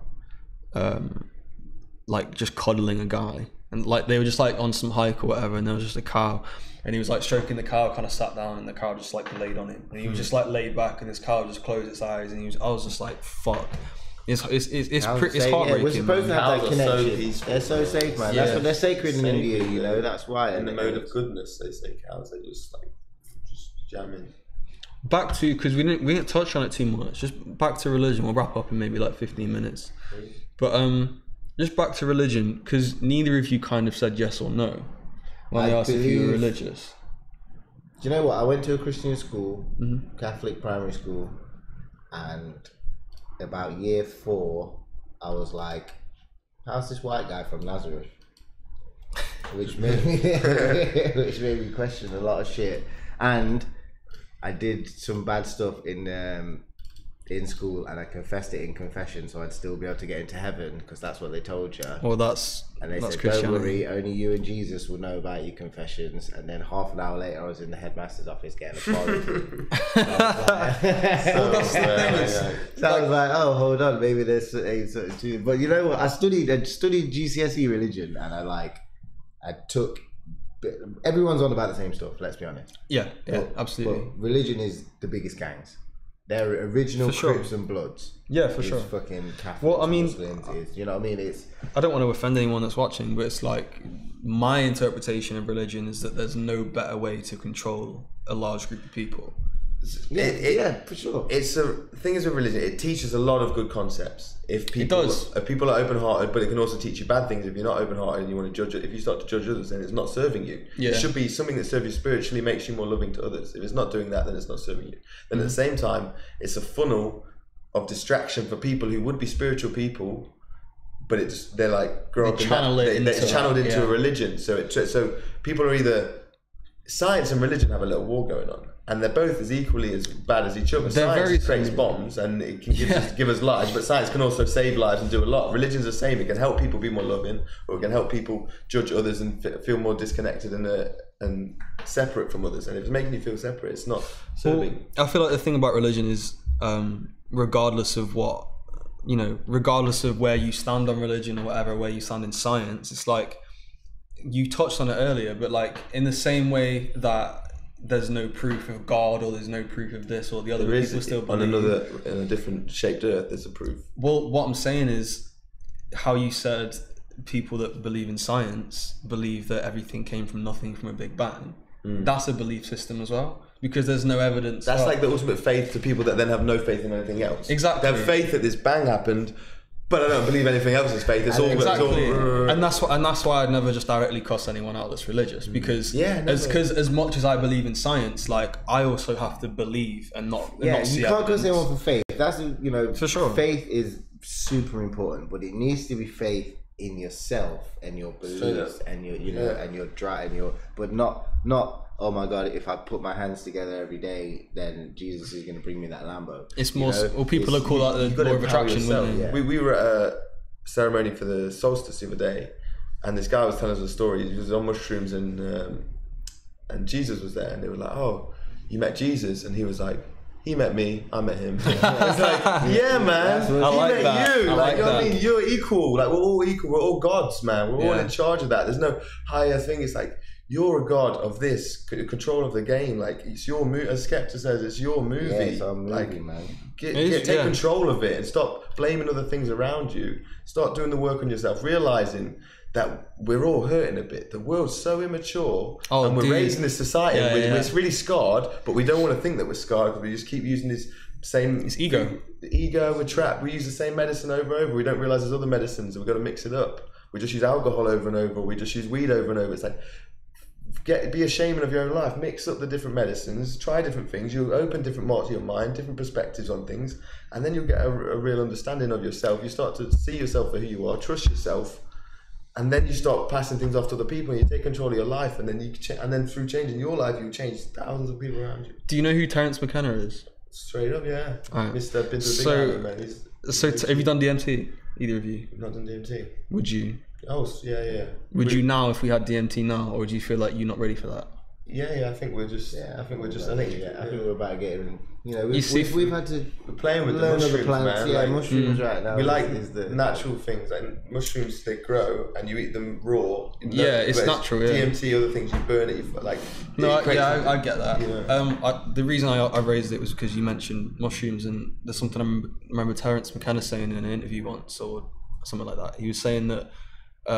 What people fail to understand sometimes is that if you take into account that everything is conscious, so whether it's like plants, like you can say plants are conscious, they can't speak or move freely, but they, you know, essentially meditating, you can get to that place where you're just conscious, no thought. and you leave your body, no thought. Which means rocks are the highest form. Rocks, yeah, exactly. Rocks are in no thought, but we just go eyes. So if you take into account that ideology, so let's say for this conversation's sake, I believe it, some people don't, but let's say for this conversation, plants are conscious, right? Which means mushrooms are conscious. They have no direct way of communicating with you. However, if you eat them, they can talk to you in their own kind of native language. They're closer to human DNA than plant DNA. So shrooms are. They're less like a vegetable, they're more like an animal, human. They're a bit fleshy. It's like a video. Your body is like an Xbox, but way another level of Xbox. And what cartridge you put in is the game you start to play, right? That's so you can put in mushrooms, you can put in DMT. It's like Mario Kart, Diddy Kong. So you're putting in different games into your console, and we're so lost. We don't know the controls when we enter them in the beginning, and we've got a lot of traumas in our mind, like corners of our mind that we need to clear out before we can really, like, mushrooms will give you a reality check in your life if you need it, and most people need it. And then they'll go through that, they'll do the healing, they'll cry in the session, whatever, they'll come out of it, they'll clear their mind, then they can start to do it more, as Terence was really into it, and you start to get access to these different things, you start to relax when you're doing it, and you start to really channel it, and you start to play that game of that, and you're not afraid of it. But when we go into them with fear in the beginning, we're taught to fear these kind of stuff, you grow up, oh, it's bad, that stuff. Well, yeah, it's thrown into you, isn't it? Yeah, drugs are bad. Paracetamol and these chemical things, and coffee. Man-made. Oh no, those mushrooms that are growing in the plant. Well, it's like I just realised my mum's watching this, so and now she's gonna be worrying that I'm doing mushrooms all the time. He's not doing mushrooms, mate. I've never done mushrooms, but like what you just said is fucking important. It's like you can go and buy man-made drugs wherever you want. Watch your language. You can go buy man-made drugs like wherever you want. Yeah. For only ones that these certain people deem that okay. Exactly. These certain people do. There's certain people that make profit. There's certain people that want us to be numbed or want us. Well, like a box of paracetamol is like 45p if you buy Tesco brand shit. So it's like you can go and have that and it's fine. It's supposed to make you feel better, but you can't eat something that grows naturally in the ground. Or I know you smoke DMT, but it's only from like an ingestion perspective. It's still in our brains. It's still in over 2,000 varieties of plants. It's in a bunch of animals. Yeah, it's released when you're born, released when you die, released when you sleep. Exactly. I think that's just fucking insane. I was reading something the other day about DMT where someone's made the first DMT machine. Essentially, you get put on a drip. And so obviously when you smoke DMT, it lasts 5-10 minutes, right? It feels like 6 months potentially, but it lasts 5 or 10 minutes, and then you come out of it and you're pretty much fine again afterwards. Feels like 6 months, what? Well, supposedly, like from what I've read, it's like time doesn't exist. Yeah. So you go and you live a whole life. Yeah, I get it. And then you come back and it's been 5 or 10 minutes. Yeah. But for anyone that doesn't know, is like anyone that smoked DMT has the exact same hallucinations where you see entities, right? You see creatures and beings, and they're often referred to as elves or dwarfs or whatever, and they're always really excited to see you, and they're really happy that you managed to come and see them, and they try and show you these things, and they show you this technology, and they show you how to do specific things, and when you come back from too many different people, and when you because everyone has that same thing, so it can't be hallucination. And then you come back from it, and because of just the amount of information you just processed in a 5-10 minute period of time, you remember nothing, and you can't bring anything back. And because you're fully present. Well, yeah, and when you're present, you're not trying to write. Yeah, you don't. Well, supposedly you're not even there. Like you're in a people say it's the fifth dimension is another theory, and it's just, I just think if it's a naturally occurring substance, it's present when you're born, it's present when you die, it's present in minute amounts when you're sleeping. I just think like it shouldn't be something that's like this huge illegal drug. And yeah, the reason this guy's made this machine is because obviously it can only last 5 or 10 minutes, and people want to explore it from a technological standpoint. So he's managed to get, I think it's at some university, I think it's in California or something, but he's managed to get approval to test.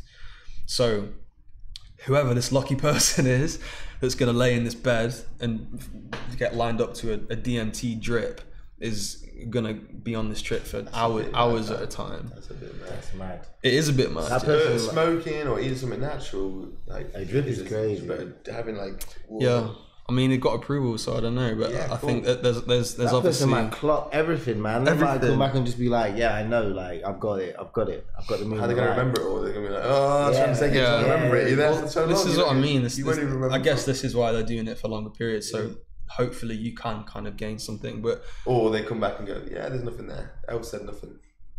Yeah, well, or there's shot. Yeah, like we don't know. Like that's why they'll be testing. That's cool, man. I like them exploring. Yeah, no, they're doing is a lot of stuff with mushrooms for like depression. Really? Yeah. That's interesting. Yeah, we actually read about that on the tube, man. It's like on a poster, like magic mushroom for depression. Yeah, it's like a talk.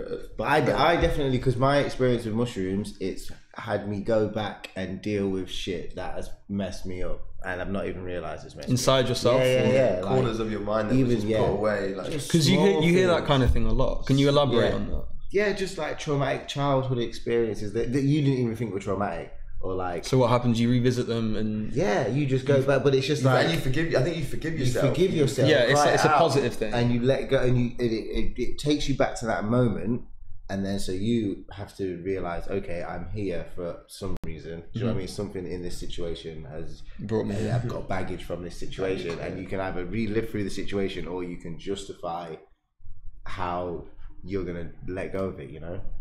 It forces the emotions out of you, like especially as men, we don't get to the past like the root chakra often, so our emotions don't even come up; they get buried, and it's like forces you to deal with that. It rises up through you, and you're like, okay, I needed to feel these emotions out because we just bottle it, and when you bottle it just gets stored, and then you carry around, and then you're snappy to someone, and you don't even realize what it is. You need healing, and when you have that, and you realize that, wow, I need healing. I'm like a fairly happy guy and I'm healthy and I need healing. Everyone else. So then you stop judging people from that point. You know? So essentially, when there's things saying like mushrooms for depression, it's there's obviously evidence to support that when you do mushrooms, you confront things from your past and you accept them and move on from them. So when you leave the trip, I'm assuming you no longer carry them. And whether you know it subconsciously or not, you're a happier person or a freer person. Yeah, I suppose that's it. Yeah, because I think it comes from bliss. You know, you're doing it from a blissful place. Okay. You know, because there's all these scary things that mushrooms make you see, gremlins and people are gonna kill you, and you have these bad trips. But you're really like, obviously, if you're around the right people in the right situation, you're coming from a blissful place. Intention. You know, it's all about circumstance, you set isn't your it? intention, and you're either gonna go into yourself and do work, or you're going to do work. Well, yeah, it's just in yourself, you know. But it's either visually or you. But for me, most times when I sit down, I close my eyes, or I sleep. Do you know what I mean? And I'm like, I go to work. You're giving yourself. It's like doing fucking 10 years of therapy. Like, do you know what I mean? In a night. I was just sorry. I was just going to mention microdosing, and then the pussyfooter has just said, Google DMT elves, they're lit. And she just said, I know a lot of people who microdose on mushrooms and acid daily, and this is something me and Dan were not researching, but like reading about a while ago. And it's like there are people that go to work, like they microdose on acid. I and do just with go to mushrooms, and I'll go gym or stuff. Or I'll go, really? Go about your day. Yeah. So mushrooms, for example, what's that like when when it's a tiny amount? You just is it less hallucinations, more thoughts? You know, it makes you really mindful. Like you're just more appreciative, and you're not in a rush. You're like really just like. I think when we're not on any medicines, your natural self, we've been trained to be like really hard-headed, a bit of ego, and you just want to focus. Like you just can't focus properly because you're too busy thinking about the next thing, or like, but they make you be present. You do the things you have to do, but you'll focus on it. I always describe mushrooms as making you more like a child. And when you're a child, you were so present in the moment. You weren't thinking about the future, and you weren't trying to take memories of everything. So it was like you just lived. Yeah. You so just when lived. you do that, it helps you feel like a little more. It's nostalgic because you start to relax more and find yourself doing things that you did when you were a kid, sitting in certain weird positions you used to sit when you were a kid. You're like, wow, I remember I used to sit like this. I remember I used to play like this. And that's interesting. And that's been drilled out of us from schooling and stuff, and we just all like sit up straight. So just stand on and when you box into tubes and stuff, you become like that. But it's like, yeah, that's interesting, man. I've never done it, but it's something I'm definitely interested in. I don't want to say names in case they're not happy with me saying their names, but I know some close people to me that they like. I don't know about mushrooms. I think maybe a couple of times, but like they're big time appreciators of LSD and acid, and they'll often make a whole day about. They'll get up, have like a great breakfast, go to like a nice park on a sunny day, like drop it on the way there. By the time they get there, it starts kicking in, and just have like an amazing day. It's like a 10-hour, 12-hour thing. And on the other hand of that, I know people that have done the opposite of like come home from a night out after like a night of ket and then do a line of coke to get out of the K-hole and then drop acid at 2 a.m. without realizing it's a fucking 12-hour trip. That's not coming from a so place. you know, and it's that will ruin people's perception of hallucinogens. Whereas there's dangers when you're playing with science, chemistry lab stuff. Well, just mixing any drugs it's together. Recreational, you know. I think some of it, like mushrooms, you can be recreational. I mean, you can have a little party, you can have a little microdose and have a little. There's different ways to play that. But it's also like it's an educational medicine. Do you know what I mean? It's like it's an educational plant you can fucking learn about. It gives you perspective, man. It makes you see things in your life from someone else's angle, and like sometimes the worst session, like you can have mushrooms in group ceremony and have the most amazing shared flow of experience, and then you ride that high for days and days, or you can have like heroic dose on your own and go into some heroic dose, which is 5 Gs, and you go through some real stuff, trauma, crying, but you bring it up, and then yes, it may be a bit down in the moment, but what that does is what it releases is it sends you back up. Like you come out of that appreciating way more in the life. Okay. So there's 2 ways to do it with. Yeah. That's interesting, man. I'm glad we jumped. I didn't know we were going to jump into that, but I'm glad we did now. Hey, it's a conversation. That's what you said. No, it really is. What do you think about weed? Like, what does weed do to you guys? Marijuana. Try and put respect on it. I don't know. The word weed is cannabis, demeaning because marijuana was ganja. Cannabis is more original. Cannabis is the name. The planet cannabis was it one of the? I'm not sure why. The planet cannabinoid is what I know, but they say it supposedly came from that. Yeah, it's another important plant. Magical, do you think so? Yeah. It's how we. It can obviously be abused. It can be abused, and I don't think people should do it from like crazy young ages or whatever. But it's powerful. Here's what we do: we have it raw, nibble it raw, chew it up raw. Really? And it's such a more balanced high because smoking it, when you put it with tobacco, you smoke it raw. It's a more head, a bit heavy, and you can still be very creative and do loads of things. When you eat it, it's a body feeling, and we do it before yoga, or you can do it and you can focus. You can do it and do your everyday tasks and be really like present. Because it doesn't take you too into it, but it just gives you that bit more relaxed. Okay. It's I've never done that. like mushrooms were a little different, but it's. No, I never even thought about doing But again, that. as nature made it, God or whoever put it there, they're like, oh no, these are mistakes. These mushrooms and these marijuana, these cannabis. Yeah, exactly. Like, yeah. You can't have this, but you can have all this stuff that we've made in the chemistry lab that makes us profit. You can have all this stuff, just not the stuff that's naturally there. No, I think that's pretty interesting. But like to go with that though, it's like. In the same, like for example, out there, I don't know if they're there now. They were a couple of weeks ago, but there was loads of like bright red berries. Yeah, they're up there. They're all died now. Oh yeah. And they're poisonous. Right? Yeah, we were saying it's pretty fucking interesting how they're like luminous red on purpose, because that's your warning of like not to eat them. Maybe. But they're good for birds. Birds. Yeah, exactly. So obviously birds are attracted to muscaria, which are big and red. What's that? Amanita muscaria. What you know kind the of one, that? the like Mario mushroom. Oh, okay. They're with the white speckles. With the white speckles, yeah. They're poisonous? On the surface, the first thing you'll learn is that they're poisonous, but when you look into it, it's actually it's more of a purge, which a lot of medicines might make you purge, like ayahuasca makes you purge. Yeah. Like, you might be purging, it's not, but they just say, oh, it's toxic, and then you're like, okay, yeah, so coffee's toxic, we take a lot of toxic things, doesn't mean you should dismiss it completely. And that's supposedly the whole story of Christmas. Santa Claus was wearing red and white. Rudolph the Red-Nosed Reindeer. Reindeer love eating amanita. They're out seeking them. When you eat them, some people feel like they can fly. So flying reindeer. The baubles on the Christmas tree. They used to hang the amanita. They used to put it on the tree to dry out, which looks like a bauble on a tree. When it dries out, you pick them in September. It takes 3 months to dry out naturally. Everyone, the whole family comes together, eats them on Christmas Day. This is one theory. Eats them on Christmas Day. They all share their emotional baggage, get it all out, be honest, open with it, because it forces you to be more, really opens you up. So the family goes through that, and then they have a fresh start to the year where you can move on from the stuff they've been bottling up and not able to say, because communication's a bit limited. Again, it's like you say, it's like you said earlier, all religion's kind of the same thing. And even if you take it literally, like in what you've just said could be considered a religion just based on how it works. And it's, religion. It's a paganistic religion, which is in sync with the earth. It just always not seems, based off of it just always seems to be similar stories of. And the elves, by the way. Yeah. The elves. The little DMT elves. Giving you little gifts. The thing about DMT is I would love to try it, and I'm desperate to do it. I'm just not ready for it.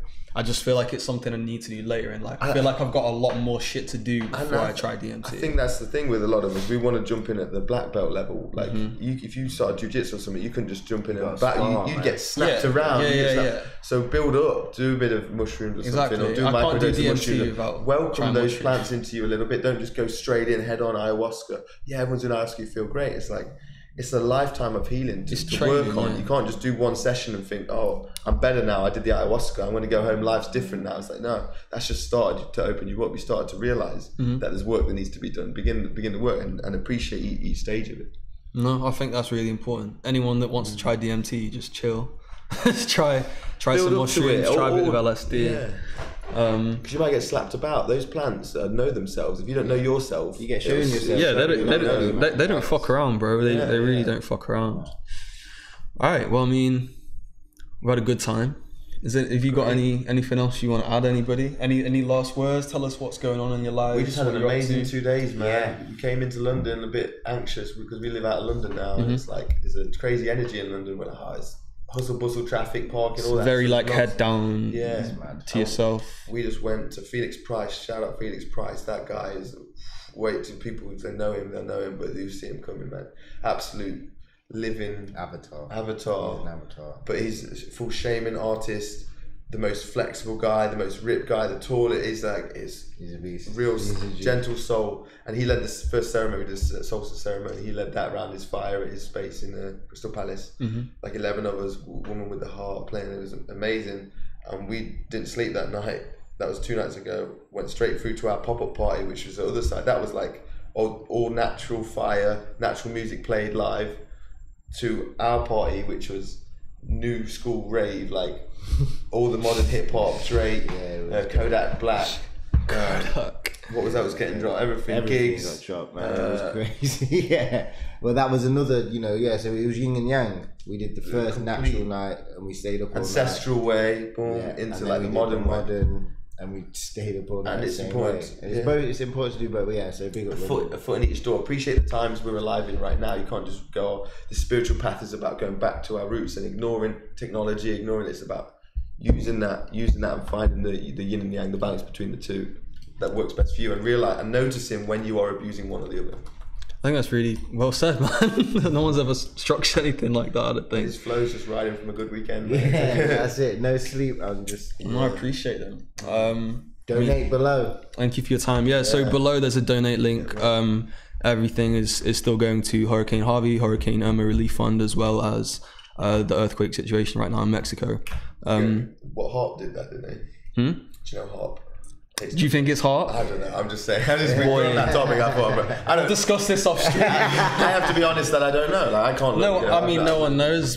Just I've seen some big flashes of energy on big flash of blue light. The sun's blowing off these blue lights right now. Oh, is it? At the same time this earthquake's being created. Cheers, NASA. In fact, I'm just gonna stick Google Harp in here just in case no one knows how to spell it. Google. But when you look into that stuff, there's so much stuff out there that's like kids just hypothesizing from no real knowledge, so you don't know what to believe, and it's like all gets lost. So you're like, cool, for me, certain things are important. I'm not in America right now. That's not in my straight free. Like, we look at the news and go, this is in my reality. No, it's not in your reality. That's given to you reality by them. What's in your reality in London, in Hackney, exactly. in Whitechapel, you know, it's like. No, I feel you. It just, like, I just think on a big scale, I just had a thought process there, and I just like put in fucking Google Harp on my stream. But like, a lot of people do donate because people need help. Yeah, do donate because people will need help. Yeah. Yeah, go on. I think if anything that's been discussed, I think like one of the prominent subjects is that we're a species, we need to help each other. It's not always about like social gain or financial gain or personal gain. It's just about us moving together as a species, man. So yeah, donate below. Everything that we get sent through goes straight to there. We don't take a cut of it at all.